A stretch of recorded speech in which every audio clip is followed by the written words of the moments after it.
अंकित जी पलवल से। श्री हरिवंश। जय श्री राम महाराज जी, आपके चरणों में कोटि कोटि प्रणाम। प्रभु जी, मेरा प्रश्न ये है कि क्या हम अपने दिमाग को इतना तेज कर सकते हैं कि कोई भी चीज को एक बार सुने फिर उसे कभी ना भूलें? ब्रह्मचर्य, ये ब्रह्मचर्य से हो सकता है, और तो इतनी सामर्थ्य नहीं है।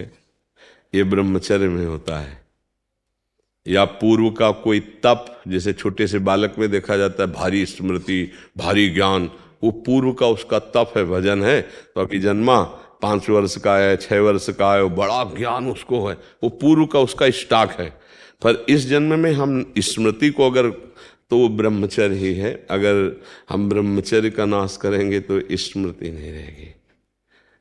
एक सीधा उत्तर है, आपका खान पान ठीक हो, आपका ब्रह्मचर्य ठीक हो, सात्विक भाव हो, तो स्मृति जागृत हो जाएगी। लेकिन गुरुदेव महाराज, मैं तो मतलब शादीशुदा हूँ गुरुदेव मेरी। तो ब्रह्मचर्य धर्म पूर्वक गृहस्थी में भी तो रहा जाता है। शादीशुदा का मतलब बेविचारी थोड़ी होता है।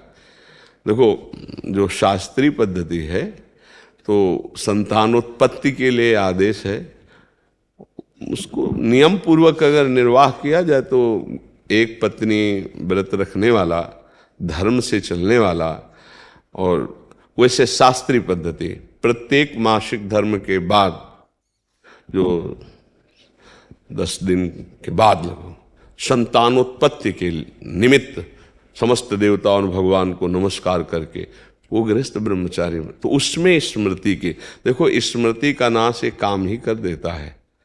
कामा संजायते क्रोधा, क्रोधा स्मृति विभ्रमा, और स्मृति भ्रंशात बुद्धिनाशो, और बुद्धिनाशात प्रणश्यति।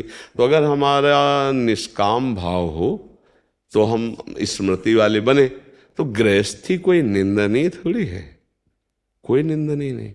देखो, हम जब शास्त्रों में पढ़ते हैं तो गृहस्थ जनों ने, जिनके बड़े बड़े धर्मात्मा संतानें हुई, उनकी बात, काफी दिनों तक ब्रह्मचर्य रह करके संयम से फिर गर्भाधान हुआ और फिर ब्रह्मचर्य से रहे, तो उनकी संतानें बड़ी प्रज्ञावान, बड़ी विवेकवान धर्म।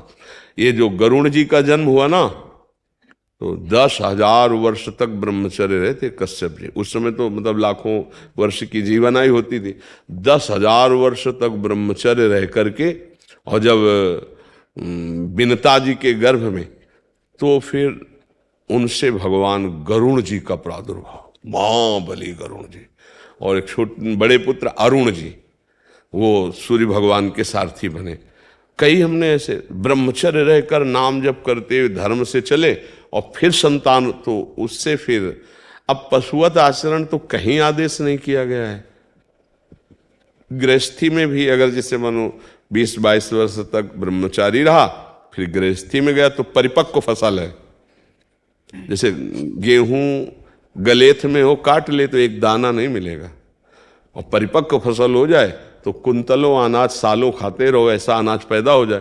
तो ऐसे वीर भी परिपक्व होता है, ब्रह्मचर्य भी। जैसे 20 से 25 वर्ष तक